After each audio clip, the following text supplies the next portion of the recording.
Como pode haver tanta dor e sofrimento no mundo? Onde está Deus?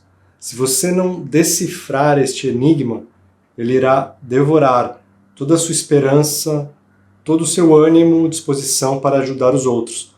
Não deixe isso acontecer.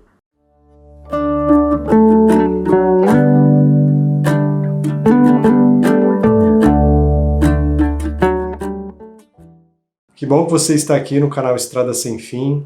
Meu nome é Áureo. Eis uma pergunta que muitos homens e mulheres já se fizeram ao longo da história da humanidade. Por que existe sofrimento no mundo se existe um Deus que é amor e justiça? Muitas pessoas, inclusive, são levadas ao ateísmo por não conseguirem solucionar este paradoxo. O genial escritor já desencarnado, escritor português José Saramago, que até ganhou um prêmio Nobel de literatura, certa vez ele declarou que não há sinais de Deus no mundo. Apesar de ser uma questão filosófica e existencial tão central, não podemos deixar de notar a certa linearidade do pensamento, que se coloca da seguinte forma: se existe sofrimento no mundo, se existe algo que não está como nós gostaríamos, logo Deus não existe.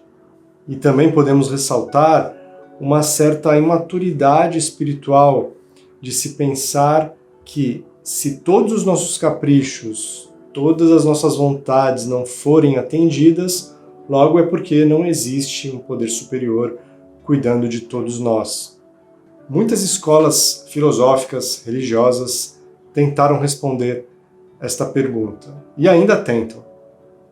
Como fizeram, por exemplo, os antigos filósofos estoicos, que trouxeram tantas contribuições para nos ajudar a lidar com as angústias de viver num mundo ainda tão imperfeito, com pessoas tão imperfeitas. Somos seres em construção. E é impossível que a imperfeição dos outros com os quais você convive não te impacte de alguma forma. E a sua própria imperfeição também. É um cenário, é um contexto que traz importantíssimas lições para o nosso despertar espiritual. Já o budismo nos ensina que o que prende a nossa alma à roda de Sansara, à roda das encarnações, é justamente nossos apegos, nossos desejos e essa busca incessante por prazer. E é muito interessante notar os pontos de encontro que existem entre filosofia, ciência, espiritualidade. Um exemplo é o fato de que não podemos relacionar prazer com felicidade. A própria neurociência atual vem mostrando isso. Nós estamos cada vez mais viciados em prazeres fugazes, em injeções rápidas de dopamina, um dos neurotransmissores ligados a esta busca do prazer. E fazemos isso para preencher um vazio, para preencher um tédio que não sabemos como resolver. E assim nosso cérebro fica cada vez mais treinado e viciado para buscar cada vez mais prazeres imediatos, ao ponto em que os nossos neurônios acabam se dessensibilizando e precisamos de cada vez mais doses maiores destas distrações, a um ponto que começamos a perder a capacidade de obtermos bem-estar nos acontecimentos normais da vida. Precisamos educar o nosso cérebro para buscar paz e equilíbrio ao invés de prazeres incessantes.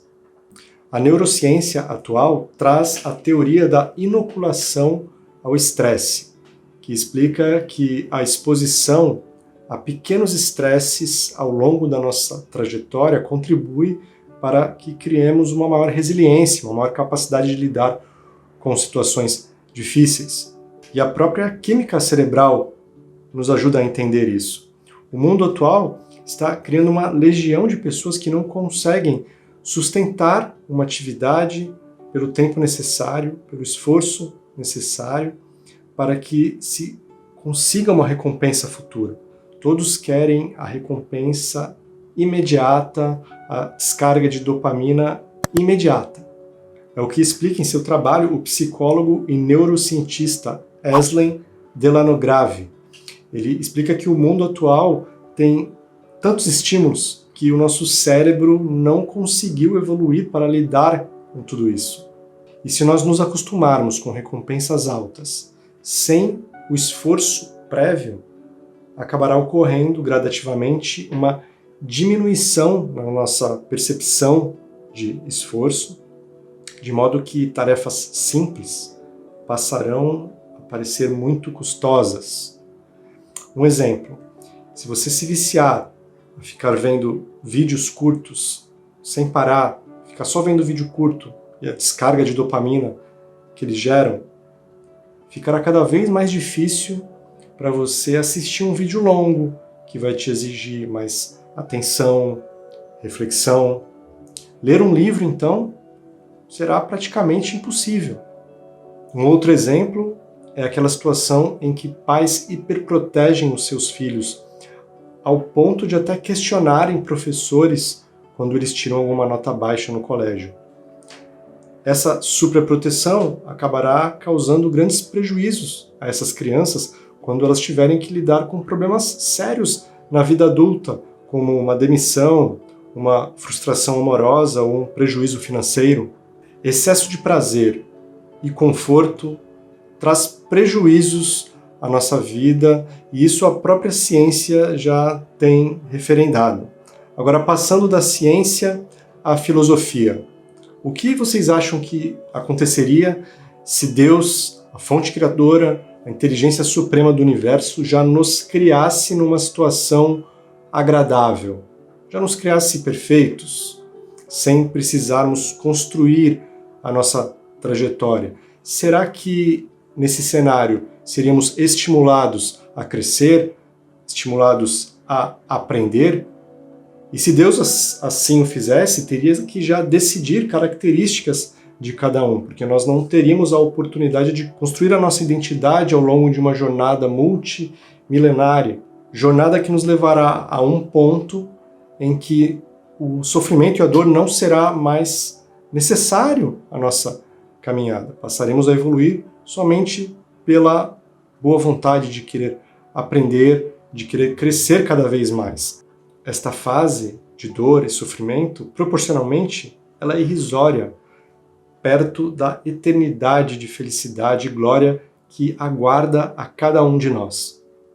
E a fonte criadora, em sua infinita sabedoria, jamais nos tiraria a alegria de podermos chegar nesses estágios e olharmos para trás e percebermos que toda a aventura que nos cerca foi construída com o nosso esforço, com a nossa dedicação, inúmeros desafios, vivências, experiências que criaram a felicidade que desfrutamos. Há uma característica muito marcante em seres que já atingiram um grau de evolução significativo. São pessoas que partem do princípio que se algo existe é porque é necessário. Pessoas existem também que, em sua arrogância, acreditam que poderiam ensinar a Deus como o universo deveria funcionar. Pessoas que às vezes não têm capacidade nem de gerir a sua própria vida.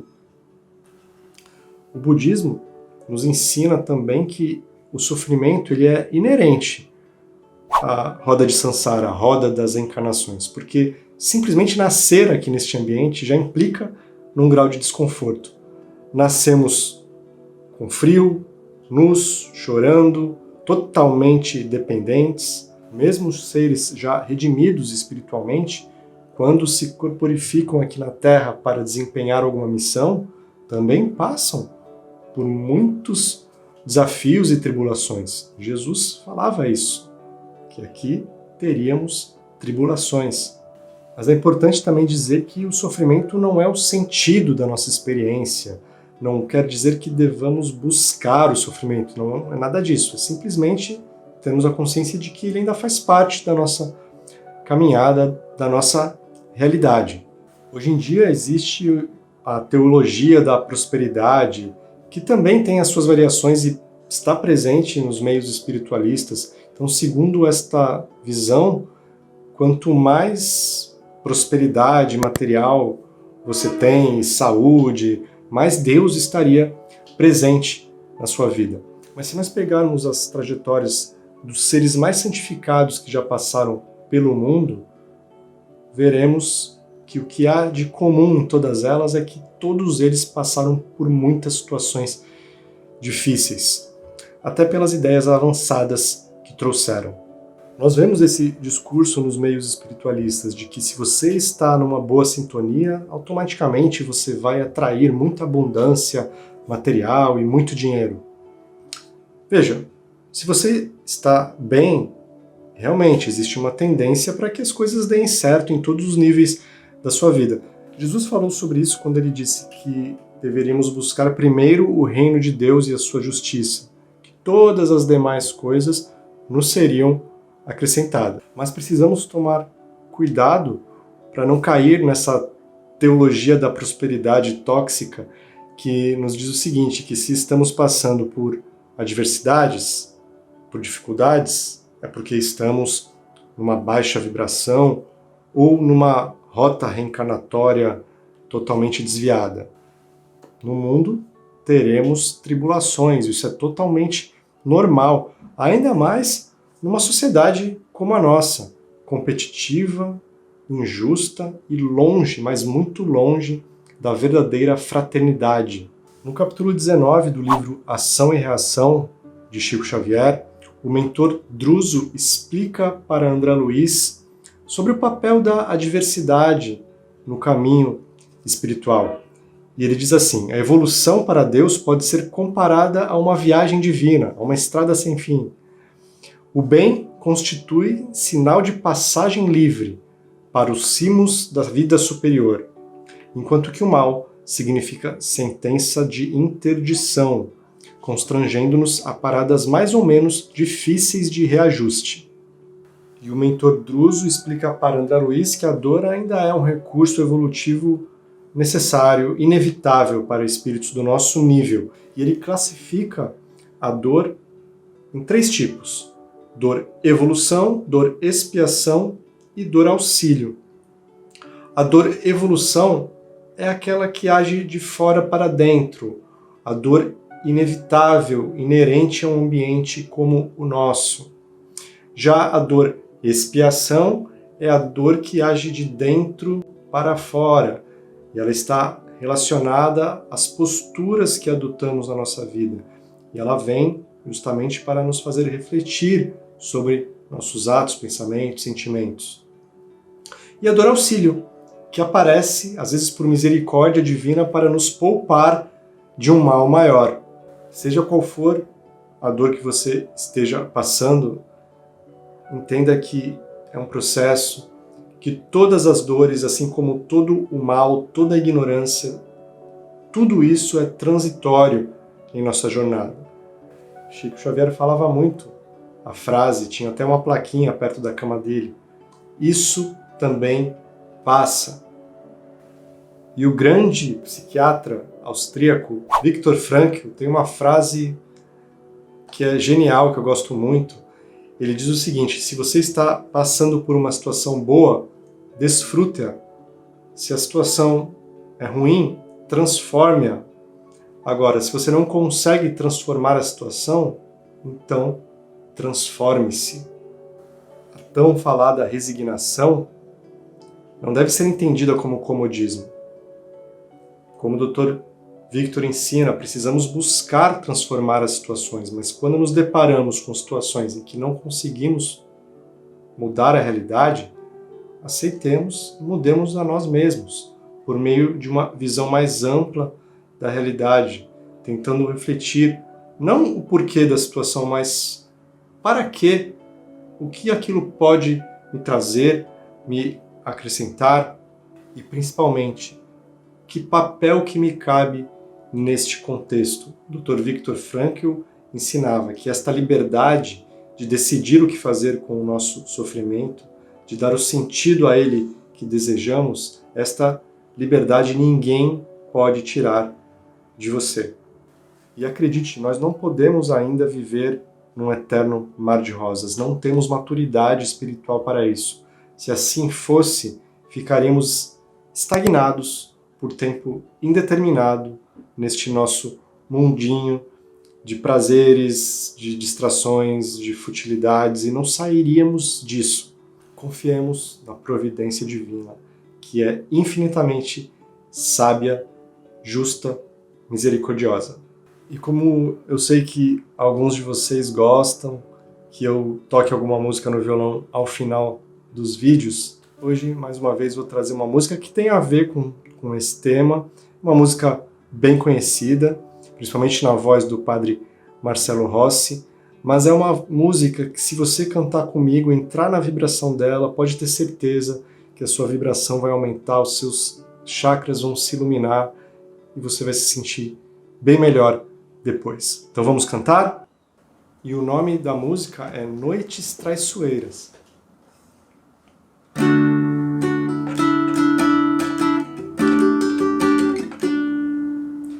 Deus está aqui neste momento, sua presença é real em meu viver. Entregue sua vida e seus problemas, fale com Deus, Ele vai ajudar você. Deus te trouxe aqui para aliviar o teu sofrimento. É Ele o autor da fé, do princípio ao fim, em todos os seus tormentos. E ainda se vier noites traiçoeiras, se a cruz pesada for, Cristo estará contigo. O mundo pode até fazer você chorar, mas Deus te quer sorrindo.